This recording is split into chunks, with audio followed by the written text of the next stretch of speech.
विधायक और भारतीय जनता पार्टी की इटावा सदर से प्रत्याशी श्रीमती सरिता भदौरिया जी, प्रत्याशी जसवंत नगर श्री विवेक साक्य जी, प्रत्याशी भरतनाट्य डॉक्टर सिद्धार्थ शंकर दोहरे जी और आज के इस कार्यक्रम में उपस्थित भारतीय जनता पार्टी के सभी पदाधिकारी और उपस्थित भाइयों बहनों, इटावा में आपका ये उत्साह देख करके मुझे बहुत आनंद की अनुभूति हो रही है। मैं आप सबका हृदय से अभिनंदन करता हूं। भाइयों बहनों, इटावा का अपना पौराणिक और ऐतिहासिक महत्व है। भाइयों बहनों,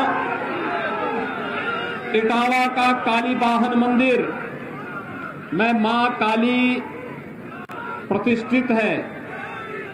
मैं काली मां की इस पावन धरा को कोटि कोटि नमन करते हुए यहां के क्रांतिकारियों ने देश की आजादी के लिए जो योगदान दिया, उन सबको भी नमन करते हुए आप सबका अभिनंदन करता हूं। भाइयों बहनों, इटावा को एक बार फिर से उसका गौरव प्रदान करने के लिए भारतीय जनता पार्टी की डबल इंजन की सरकार लगातार कार्य कर रही है और उसी श्रृंखला का परिणाम है कि यहां पर जब रामशंकर जी ने, सरिता भदौरिया जी ने और यहां पर सावित्री कठेरिया और इन सभी हमारे जनप्रतिनिधियों ने जब प्रयास किया, आज हम लोग यहां पे पंचनद की परियोजना को भी साकार रूप प्रदान करने के सामने आगे बढ़ रहे हैं। और इसीलिए मैं आप सबका आह्वान करने के लिए आया हूं कि भाइयों बहनों, कोरोना कालखंड में भी मैं इस क्षेत्र में आया था और 5 इन क्षेत्रों में आकर के मैंने उस समय आपके इस क्षेत्र का दौरा किया था जब कोरोना महामारी से तमाम लोग परेशान थे। और उस समय मैंने आपको एक बात के लिए आश्वस्त किया था कि कोरोना महामारी वैश्विक महामारी है और इस वैश्विक महामारी के दौरान आपकी समस्या का समाधान करने के लिए किसी ने कार्य किया था तो भारतीय जनता पार्टी की डबल इंजन की सरकार ने किया था।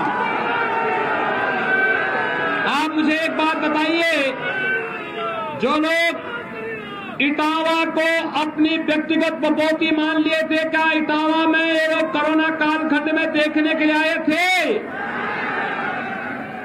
कभी किसी ने हालचाल लेने का प्रयास किया? तो भाइयों बहनों, इनसे उम्मीद क्या करते हैं फिर आप? इनसे कोई उम्मीद करते हैं क्या? देखिए, ये लोग केवल इटावा के नाम पर 5 साल पहले क्या स्थिति थी आपको कुछ जानकारी है ना? भाइयों बहनों, 5 साल पहले बेटियां सुरक्षित नहीं थी, व्यापारी सुरक्षित नहीं था, सरेआम बमबाजी होती थी, गुंडा टैक्स वसूली होता था, अराजकता चरम पर थी और केवल एक खानदान की ही सब कुछ बपौती बन करके रह गई थी। जिस जमीन और जिस संपत्ति की उन्होंने इशारा किया, शाम को उस गरीब को वहां से उजाड़ करके और उस संपत्ति को अपना बनाने का ये लोग कुत्सित प्रयास करते थे। भाइयों बहनों, इसीलिए हमारी सरकार में आने के बाद सबसे पहले बेटियों की रक्षा के लिए एंटी रोमियो स्क्वाड का गठन किया और फिर हमारी सरकार में आने के बाद एंटी भूमाफिया टास्क फोर्स भी बनाया है। एंटी भूमाफिया टास्क फोर्स गरीबों की संपत्ति को, गरीबों व्यापारियों की संपत्ति को, किसानों की भूमि को जो अवैध रूप से कब्जा करेगा, उस कब्जे से मुक्त कराकर लोगों को भरपूर सम्मान देकर के उनकी संपत्ति उन्हें वापस कराने का कार्य कर रही है।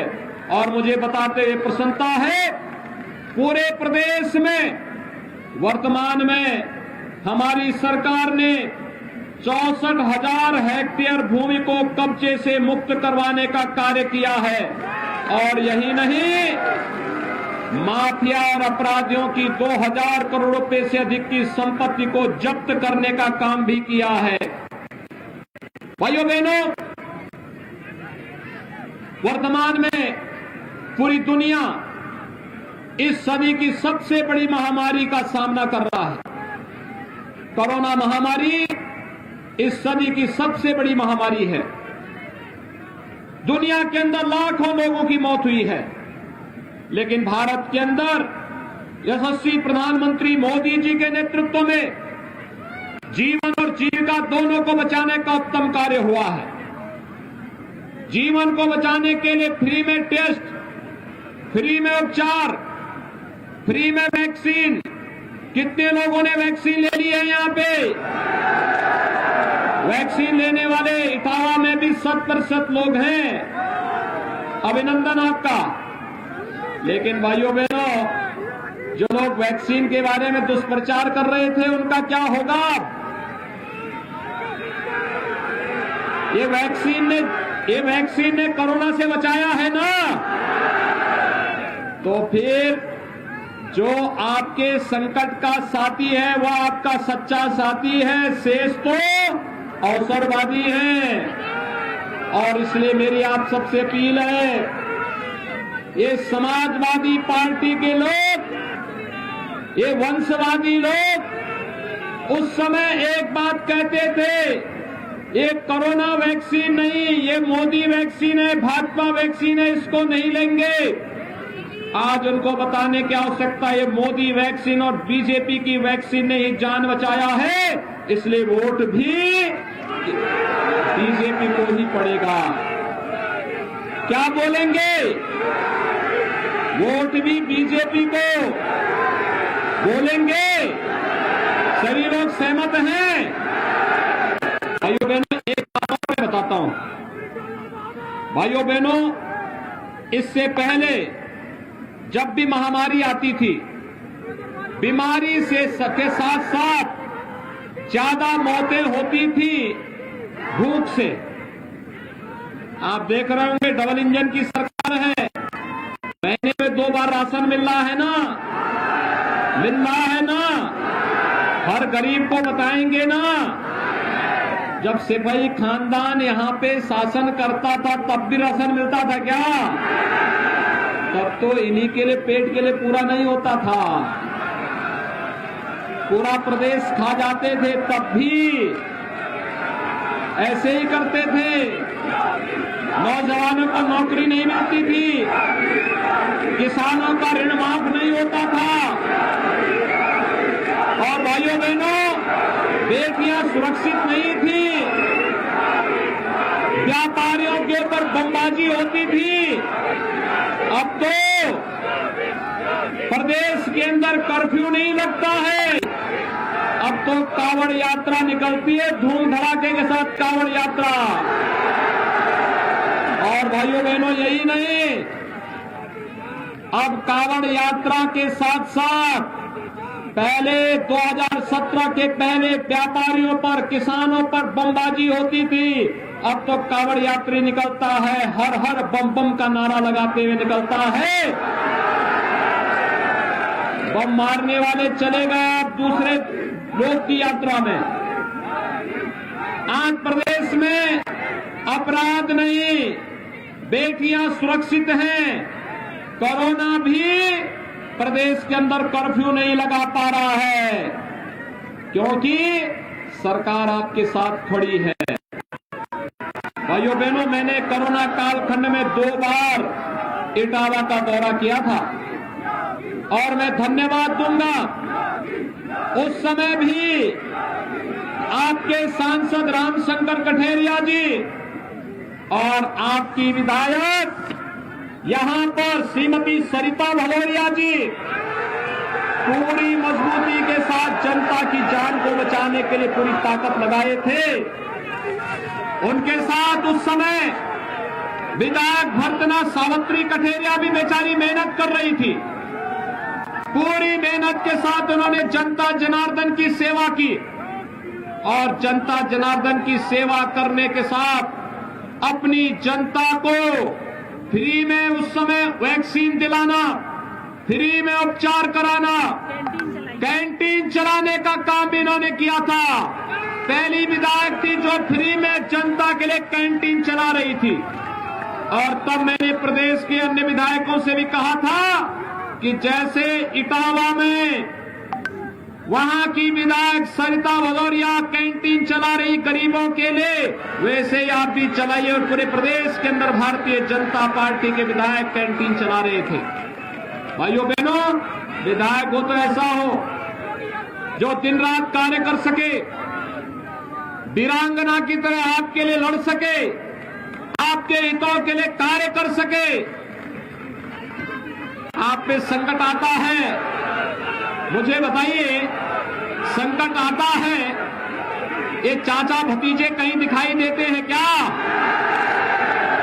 संकट आता है तो ये सिपाही खानदान जो महाभारत के सभी रिश्तों को पाला हुआ है, क्या कहीं दिखाई देता है क्या? इनका तो नारा है कि सबका साथ, लेकिन सिपाही खानदान का ही विकास, बाकी इसके बाहर किसी का विकास नहीं करते। अभी मैं सिरसागंज से आ रहा हूं, श्री हरवियोम यादव हमारे प्रत्याशी हैं। वे कह रहे थे चूंकि मैंने सिपाही खानदान के सामने मैं नतमस्तक नहीं हुआ, मैंने उनके अन्याय का विरोध किया, तो उन्होंने मेरा भी टिकट काटने का कुत्सित प्रयास किया। मैंने कहा इससे तुम लोग राम विरोधी हो, कृष्ण विरोधी हो, तुम्हारे साथ तो रहना ही अपने जीवन को बेकार करना है। मैं तो भारतीय जनता पार्टी के साथ चला और वह भारतीय जनता पार्टी के प्रत्याशी के रूप में सिरसागंज से चुनाव लड़ रहे हैं। और भाइयों बहनों, आप सोचिए, देखिए ना, आप देख लीजिए ना क्या स्थिति है वर्तमान में। यानी कभी भाइयों बहनों, कभी आपने देखा होगा, कभी आपने मुलायम सिंह जी को देखा होगा, उनके साथ में शिवपाल यादव सदैव उनके साथ में खड़े रहते थे। लेकिन आज उस शिवपाल यादव जो प्रदेश का नेता था, उस बेचारी की क्या दुर्गति कर दी है, क्या दुर्गति कर दी है। और पूरी योजना समाजवादी पार्टी ने बना दी है। लेकिन हम तय कर सकते हैं, जसवंत नगर से विवेक साक्य ही विधायक बनेंगे, यह तय हो चुका है। इटावा सदर से अगर श्रीमती सरिता भदौरिया विधायक बनेंगी तो विवेक साक्य जसवंत नगर से, और भरतना सुरक्षित से डॉक्टर सिद्धार्थ शंकर दोरे विधायक बनेंगे। इटावा की तीनों सीटों पर भारतीय जनता पार्टी का परचम लहराएगा। भाइयों बहनों, मैं आपसे पूछना चाहता हूं, 5 साल पहले जो गुंडागिर्दी इटावा में थी, इन 5 सालों में भी किसी ने गुंडागिर्दी करने का दुस्साहस किया है क्या? बेटियां 5 साल पहले सुरक्षित थी, इन 5 वर्षों में तो हर बेटी सुरक्षित है, हर व्यापारी सुरक्षित है, हर ओर। आप याद करिए, जब यहां बाढ़ आई थी, क्या तब भी सिपाही खानदान हालचाल पूछने के लिए आया था क्या? तब भी हमारे सांसद, हमारे विधायक, हमारे पदाधिकारी आए थे, या फिर मैं स्वयं आया था? और तब फिर मैंने कहा था, पंचनद की परियोजना को पूरा करेंगे। भाइयों बहनों, पंचनद की परियोजना पूरी नहीं होगी, यहां पर पर्यटन का एक उत्तम केंद्र भी विकसित होगा। जहां पहले भय और दहशत होता था, वहां पर लाखों पर्यटक आएंगे, यहां के हजारों नौजवानों को रोजगार और नौकरी मिलेगी, और साथ साथ खेत के लिए पानी मिलेगा, और पीने के लिए भी शुद्ध पेयजल हर घर नल के रूप में आपके घर घर पानी जाएगा। ये काम तो समाजवादी पार्टी भी कर सकती थी, लेकिन भाइयों बहनों, इनके पास विकास का एजेंडा नहीं था, ये विकास नहीं कराना चाहते थे। मैं थोड़ा आपको बताऊं कि आपके यहां किस रूप में इन्होंने शोषण किया था। भाइयों बहनों, आज इटावा को हम बुंदेलखंड एक्सप्रेसवे के साथ भी जोड़ रहे हैं। बुंदेलखंड एक्सप्रेसवे से जुड़ने का मतलब, अगर इटावा से आपको चित्रकूट जाना है तो भाइयों बहनों मात्र 2 घंटे की दूरी में आपको चित्रकूट की यात्रा पूरी हो जाएगी। यही नहीं, डिफेंस कॉरिडोर का लाभ भी आपको प्राप्त होगा। समाजवादी पार्टी की सरकार यहां के युवाओं के जीवन के साथ खिलवाड़ करके उनके हाथों में तमंचा पकड़ाती थी, और हमारी सरकार इन नौजवानों को पुलिस और सेना में भर्ती करके जब डिफेंस कॉरिडोर में तोप बनेगी तो यही का जवान उस तोप पर बैठ करके जाएगा, भारत की सीमाओं पर जाकर के भारत की सीमाओं की रक्षा करेगा।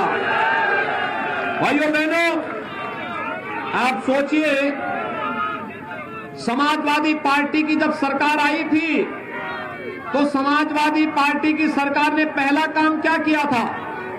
आतंकवादियों के मुकदमों को वापस लिया था। और भारतीय जनता पार्टी की सरकार आई, क्या किया? किसानों का ऋण माफी। आपके इटावा जनपद के 43,000 से अधिक किसानों का ऋण माफ हुआ था, 43,000 से अधिक किसानों का। और भाइयों बहनों, प्रधानमंत्री किसान सम्मान निधि में 2.5 लाख किसान 6,000 रुपए सालाना, प्रधानमंत्री किसान सम्मान निधि में 6,000 रुपए सालाना यहां प्राप्त कर रहे हैं।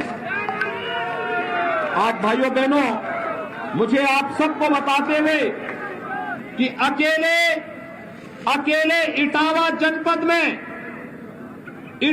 जनपद में प्रधानमंत्री आवास योजना के माध्यम से भाइयों बहनों 11,000 परिवारों को एक मकान मिला है। 11,000 परिवारों को एक आवास मिला है। और यही नहीं भाइयों बहनों, इटावा जनपद में 11 लाख से अधिक लोगों को कोरोना कालखंड में महीने में 2 बार फ्री में राशन की सुविधा का लाभ आज भी प्राप्त हो रहा है। हम तो इटावा जनपद के हर नौजवान को स्मार्टफोन और टैबलेट दे रहे हैं। भाइयों बहनों, 200 से अधिक नौजवानों को हम यहां दे चुके हैं। हमने तय किया है प्रदेश के 1 करोड़ यूथ को टैबलेट और स्मार्टफोन उपलब्ध कराएंगे। टैबलेट और स्मार्टफोन समाजवादी पार्टी नहीं चाहती कि युवाओं को ये मिले, और इसीलिए उन्होंने चुनाव आयोग को कंप्लेंट की है। कंप्लेंट इस बात की है कि ये नहीं मिलना चाहिए, और हमारी सरकार ने तय किया है अभी हम 1 करोड़ दे रहे हैं। और भाइयों बहनों, 10 मार्च को सरकार बनने दीजिए, प्रदेश के 2 करोड़ युवाओं को टैबलेट और स्मार्टफोन देने का कार्य डबल इंजन की सरकार करेगी। भाइयों बहनों, समाजवादी पार्टी की सरकार ने वृद्धजनों की पेंशन बंद कर दी थी, विधवा महिलाओं की पेंशन बंद कर दी थी, दिव्यांगजनों की पेंशन बंद कर दी थी। और आज प्रदेश के अंदर 1 करोड़ वृद्धजनों को, विधवा महिलाओं को, दिव्यांगजनों को 12,000 रुपए पेंशन की सुविधा हम दे रहे हैं। और अगर मैं इटावा की बात करूं तो भाइयों बहनों, 11,300 से अधिक दिव्यांगजनों को, 62,600 से अधिक विधवा महिलाओं को और 39,200 से अधिक वृद्धजनों को हम लोग 12,000 रुपए सालाना पेंशन की सुविधा अकेले इटावा जनपद में उपलब्ध करवा रहे हैं। भाइयों बहनों, एक और गांव का विकास करने वाली, किसानों के अंदर खुशहाली लाने वाली, नौजवानों को रोजगार देने वाली, हर एक चेहरे पर खुशहाली ला करके प्रत्येक को सुरक्षा प्रदान करने वाली भारतीय जनता पार्टी की डबल इंजन की सरकार है। और दूसरी तरफ केवल अपने विकास पर ध्यान देने वाले ये परिवारवादी वंशवादी सिपाही खानदान है जो भाइयों बहनों किसी का विकास नहीं होने देता है, जिन्होंने गुंडागिर्दी दी, अराजकता दी, अव्यवस्था फैलाई। और आज मैं आप सबसे अपील करने के लिए आया हूं, भाइयों बहनों, आज उत्तर प्रदेश की जो पहचान सुरक्षा की बनी है, गरीब कल्याणकारी योजनाओं की बनी है, विकास की योजनाओं में उत्तर प्रदेश नित नए प्रतिमान स्थापित कर रहा है। उत्तर प्रदेश आज देश की नंबर 1 अर्थव्यवस्था बनने की ओर अग्रसर है। इस पर आप सभी लोगों का आशीर्वाद एक बार फिर से भारतीय जनता पार्टी के लिए आवश्यक है। और भाइयों बहनों, अगर इटावा के तीनों सीटें भारतीय जनता पार्टी जीतती है तो मान करके चले कि पूरे प्रदेश में भारतीय जनता पार्टी पहले 2 चरण के चुनाव में प्रचंड बहुमत के साथ सरकार बनाने की ओर अग्रसर है। हर व्यक्ति कह सकता है। और भाइयों बहनों, अगर इटावा सदर, भरतना और जसवंत नगर इन तीनों सीटों पर भारतीय जनता पार्टी के प्रत्याशी चुनाव जीतते हैं तो मान करके चलिए कि 325 सीट भारतीय जनता पार्टी पूरे प्रदेश के अंदर चुनाव जीत जाएगी। 325 का मतलब एक मजबूत सरकार। और आप मजबूत सरकार प्रदेश के अंदर चाहते हैं ना सभी लोग। सरिता जी को, विवेक साक्य को और डॉक्टर सिद्धार्थ शंकर दोहरे को भारी बहुमत से विजयी बना के भेजेंगे। दोनों हाथ ला करके बोलो मुझे, जहां तक मेरी आवाज जा रही है, दोनों हाथ ला करके बोलो भारत माता की, भारत माता की, भारत माता की।